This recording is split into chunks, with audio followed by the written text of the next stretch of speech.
kung saan may free wifi, ganyan, may ganyan. So, ito yung itsura ng lobby, mga ganyan. Gusto nyo ng ice cream.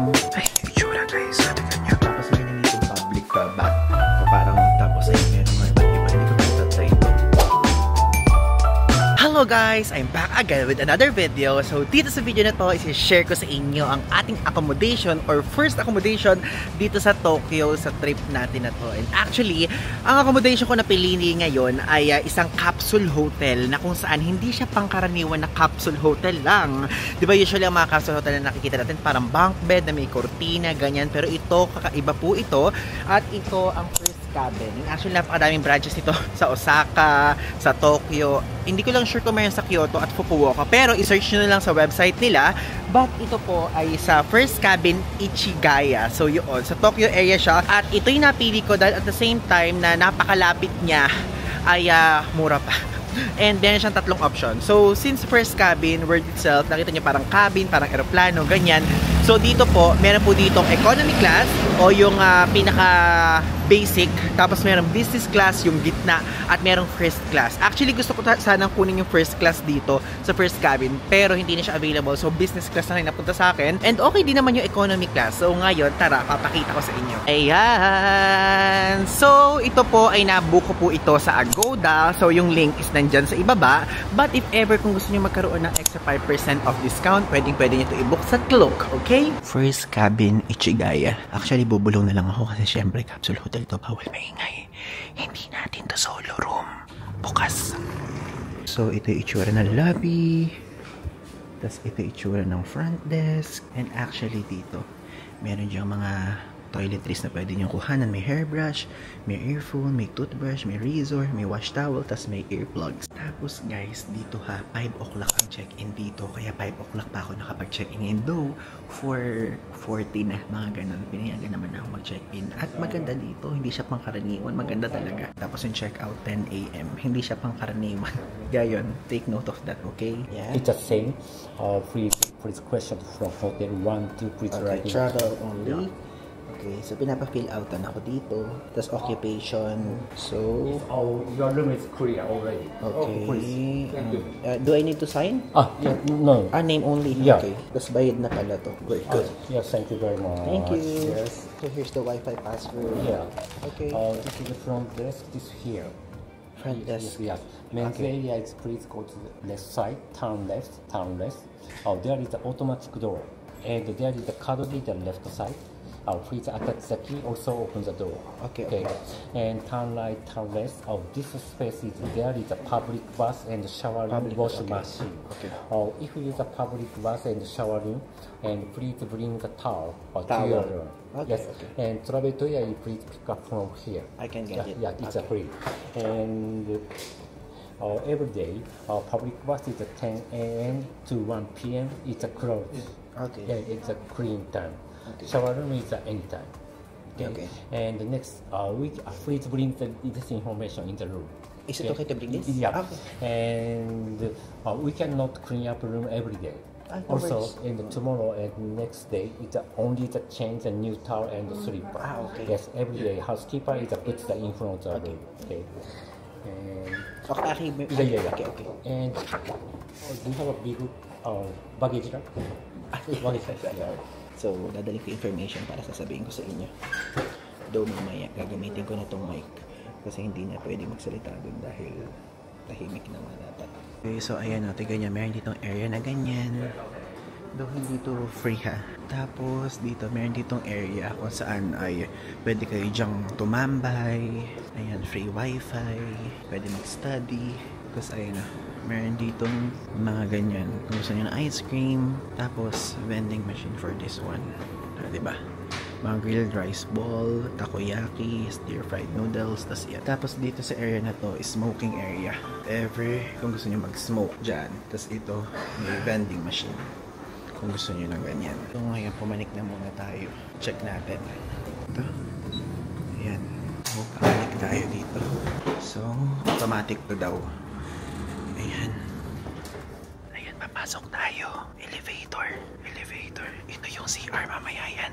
Diretso pa tayo. 4th floor tayo guys, 4th floor. So sa 4th floor tayo. Bilis naman.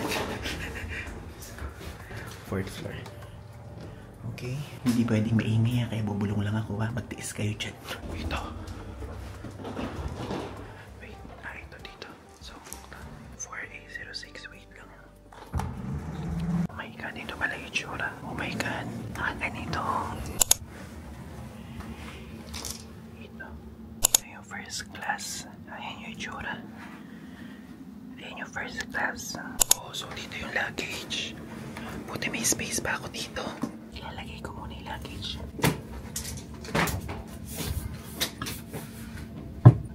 Itatali. Okay, tara doon muna sa room. So ito for your first class cabin, no? First class cabin, yung mahal. Tapos ito merong planchahan, may blower. Tapos ayan, air freshener. Hello guys, so naririnig niyo ba ako? Actually, bumubulong na lang ako kasi bawal nga nang maingay dito. So, ito yung itsura ng mismong cabin ko. So, ayan, business class cabin siya. Tapos, mataas to. Ayan, as you can see. Taas pwede kung tumayo. Plus, kaya pinili ko to. Ayan o. Tingnan nyo, natatakpan siya. Tapos may TV yan. Ayan yung TV.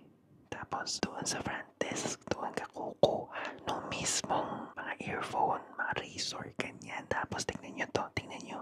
Oh, tingnan nyo. Meron dito storage para pwede nyo dyan ilagay yung laptop nyo, mga iPhone, mga gadget, pwede. Actually, very tahimik talaga. Wala kang maririnig na ingay. Ako, ganito na ginagawa ko sa mic para marinig nyo. Pero kasi, ito na yung pinakamahina akong boses. Tapos, tingnan nyo to. Ayan o, merong pindutan ng ilaw dyan.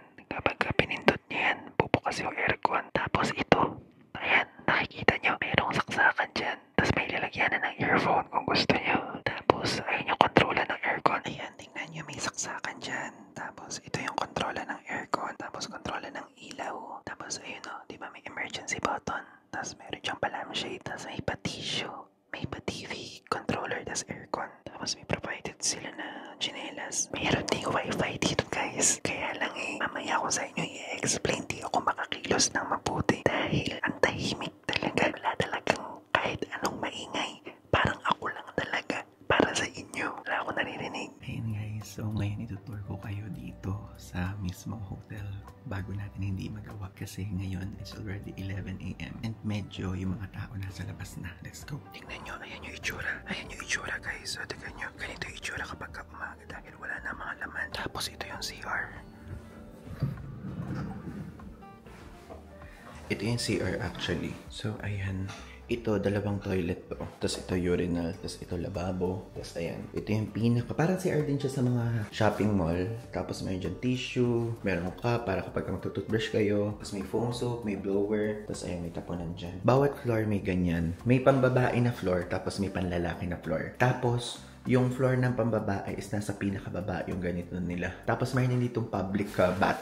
O parang, yung parang uso dito. Hindi ko alam kung onsen or ano kasi hindi ko pa siya chinecheck. Pero meron ganun dito. Pasensya na kung bakit di ako nakakapag-vlog ng maayos doon sa mismong corridor or kung saan pa man dito. Kasi observe silence kasi talaga ang rule dito. Lalo na pagka nasa Japan kayo, kailangan maging disiplinado. Kaya pinapakita ko lang sa inyo at bumubulong ko. Kaya sana naiintindihan nyo. Hindi ko na lang lalagyan ng background music yung part kapag nasa mismong hotel room area ko para madinig nyo. And tataasan ko na lang ng konti yung aking volume sa mismong file para marinig nyo din. Ayan, tingnan nyo. Okay, tara, bumaba na tayo.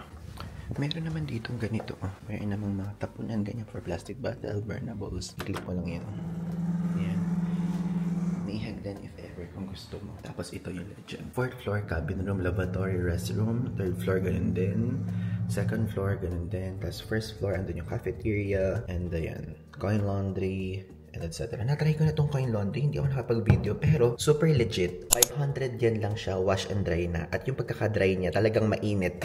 Ganon. So, ibig sabihin talagang tuyong-tuyo. Ayun yung spa. Parang bath. Public bath. Ganyan. Always check about sa mismong parang ID card na ibibigay nila sa inyo. Kasi kapag hindi nyo dala yun, hindi kayo makakapasok. So, yan. Restricted yan kasi pambabaing part yung baba. So, ito.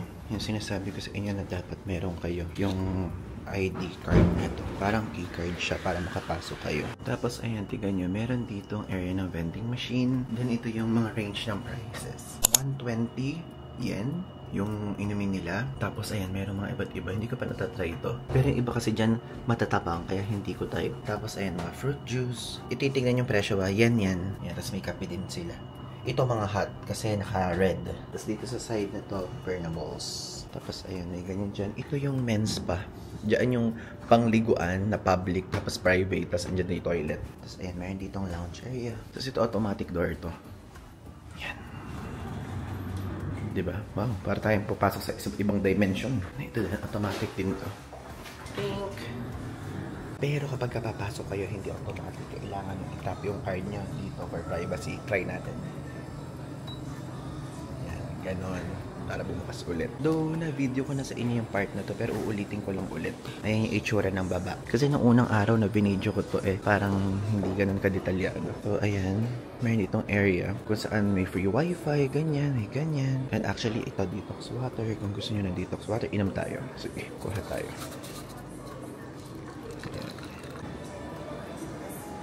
Ayan, at least. Tapos ito may TV dito. Tapos ito, meron din yan dito.